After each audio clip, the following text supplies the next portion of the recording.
come home from school and he would be just passed out. I could never understand why he couldn't stop for us. I'm Charlotte. My dad died just over 2 months ago after a long battle with alcoholism. This is my story. My dad was a kind man who was, I guess, quite shy. I started to realise he had a problem with alcohol when I was in my mid-teenage years.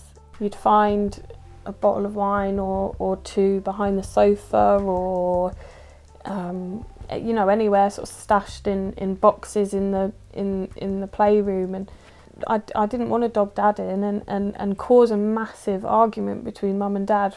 But then equally, I didn't want to lie to Mum about it. She so desperately wanted to try and help him and got frustrated because she found she couldn't.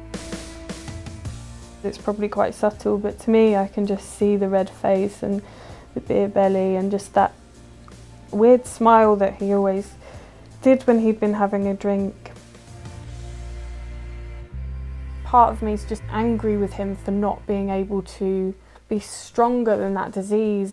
It was difficult. I was at work one day in my local village pub, and there'd be stories of like, Charlotte, I just saw your dad passed out along the country lane. I think about how much he must have been suffering and how difficult it must have been for him to not be able to choose his family over alcohol. As the family of an alcoholic, you almost deal with the double shame. You feel embarrassed for them. There's a taboo about alcoholism that people don't talk about it, and we hid it for my dad for years. Don't, judge if your friends. Like a lot of times I wouldn't invite people over to my house. If they did come, I'd always be worrying about what they'd be thinking about my dad and worrying about their judgment in a way. He passed away just before Christmas. He was bedbound and he couldn't talk because his tongue was swollen and because it's a muscle, he'd lost the use of it. I have days where I remember him, the good memories and the good dad, and then there are days that I remember the bad side.